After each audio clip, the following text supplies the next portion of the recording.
Worried about gout? Check out Ural, the effective urinary alkalinizer. Ural, neutralize your uric acid problem now.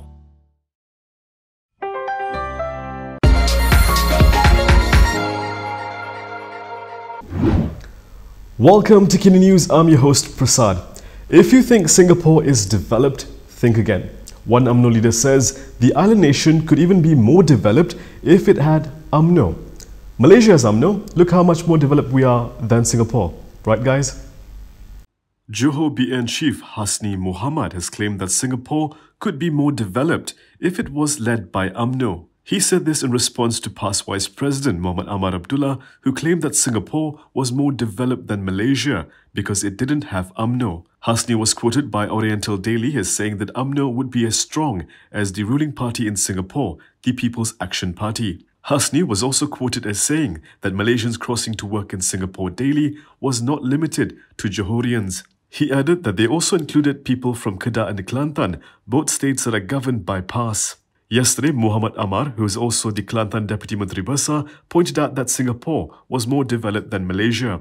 The issue of Malaysian migrants in Singapore has become a key topic of debate in the Johor polls. The Johor economy has been adversely impacted amid the strict travel restrictions with Singapore due to the COVID-19 pandemic. Najib Abdul Razak's aide has apologised for verbally abusing a journalist in Tangkak, Johor.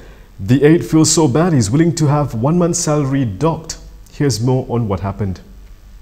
Najib Abdul Razak's aide verbally abused a journalist who was covering the former Prime Minister's campaign for BN in Johor. The incident took place 2 days ago at the Tangkak Jaya Hawker Centre while Najib was accompanying BN candidate Ong Chi Siang. An eyewitness told Malaysia Kini that when Najib and Ong were dining, a team of health department officers had attempted to approach Najib's entourage. They were trying to serve Najib a fine for an offence committed on February 26. A member of Najib's entourage dressed in a light green shirt approached the officer and the journalist started taking pictures. The eyewitness said the aide realized that someone was taking photographs. The aide then approached the person who had clear media credentials displayed and asked her to delete the photographs. The journalist refused and asked for the person's identity. This is when the person in the green shirt responded that he was Najib's aide. The eyewitness said a verbal altercation ensued between them and the man used the F word on the journalist. The aide has been identified as Lutfi Azhar. In a statement issued after a request for comment by Malaysia Kini, Lutfi said he sincerely apologized for the misunderstanding and will seek the journalist out to apologize if he seemed offensive. However, he denied being abusive and said that he was only being firm. He admitted he was wrong to ask the journalist to delete photographs of him taken at the event. Lutfi also said Najib was not aware of the incident as the BN figure was meeting and greeting people elsewhere. He revealed that when Najib learned about the incident, Najib reprimanded him. Lutfi added that he will offer to have his salary docked for this month. DAP is hoping that the government will not bow to pressure from certain UMNO leaders looking to trigger a general election. In fact, Anthony Loke says Harapan is willing to consider MOU 2.0. DAP Organising Secretary Anthony Loke has urged Prime Minister Ismail Sabri Yaakob not to give in to pressure to call for a general election. Pokoknya ialah sekarang bukan masanya untuk buat pilihan raya. Dan saya nak mencadangkan kepada Yang Amat Berhormat Bera supaya jangan tunduk kepada tekanan daripada Bagan Datuk. Kita tahu bahawa Bagan Datuk akan tekan, minggu depan akan tekan buat pilihan raya, bubar parlimen. Saya nak sarankan kepada Yang Amat Berhormat Bera, selepas kita luluskan pindaan perlembagaan berkenaan dengan lompat parti, apatah tidak kita boleh bincang untuk melanjutkan MOU itu selepas 31 Julai. Ataupun kita boleh dinyatakan bahawa satu MOU 2.0. Kita boleh ada perjanjian. Kita sementara waktu ini, COVID belum reda, belum selesai, kita tangguhkan pilihan raya. Mungkin sehingga akhir tempoh parlimen ini. In November, Zahid said the MOU signed between the government and the opposition is not a scripture that will prevent GE15 from being held earlier than July next year. Zahid is seen as leading the charge for an early national election. Previously, Health Minister Khairi Jamaluddin has said his ministry is firmly against the idea of an early election. He stressed that it would be very irresponsible to hold an unnecessary national election during the COVID-19 pandemic. Harapan's populist position on EPF withdrawals has disappointed PSM. It says this shows how disconnected the political elites are from poor Malaysians.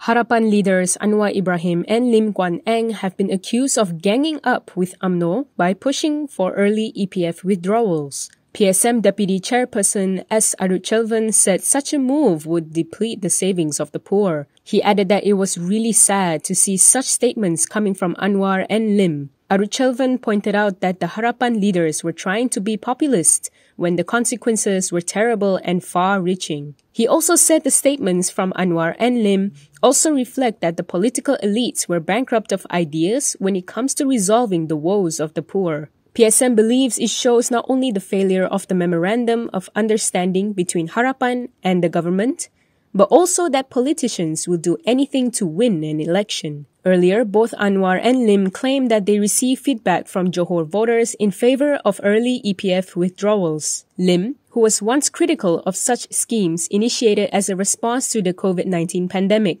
softened his stance during the Johor election campaign. As of October last year, some 7.4 million EPF contributors took advantage of COVID-19 related relief schemes to withdraw 101 billion ringgit.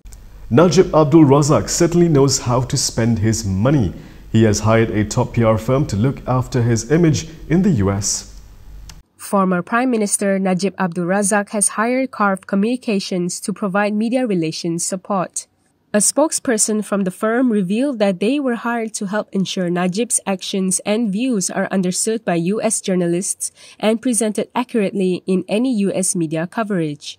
This includes during the trial of Roger Ng, currently underway in the Eastern District of New York. Politico Influence reported that according to documents filed with the Justice Department on Monday and the firm, Carve would serve as a subcontractor to Najib's attorney, Tanya Skivetti, for an initial period of 2 months and pay close to 600,000 ringgit. According to the Carve website, the firm specializes in effective communications strategies around complex legal and litigation-related matters. Najib was sentenced to 12 years in prison and fined 210 million ringgit on July 28th last year over the misappropriation of funds belonging to SRC International. Even I have the mobile numbers of Muda's leadership. So if you're PKR's information chief, I'm sure there are better ways of dealing with a potential conflict than making a fool of yourself publicly on Twitter. Muda today denied it was responsible for banners that have appeared in Larking attacking PKR. The youth-led party added that it did not make sense for them to include a picture of Muda President Syed Saddiq Abdul Rahman if the attack came from them. This was after PKR information chief Shamsul Iskandar posted pictures of the banners and demanded an explanation from Muda. The banner featured Syed Saddiq with the words, "PKR assembly person untrustworthy, aid not delivered to the people."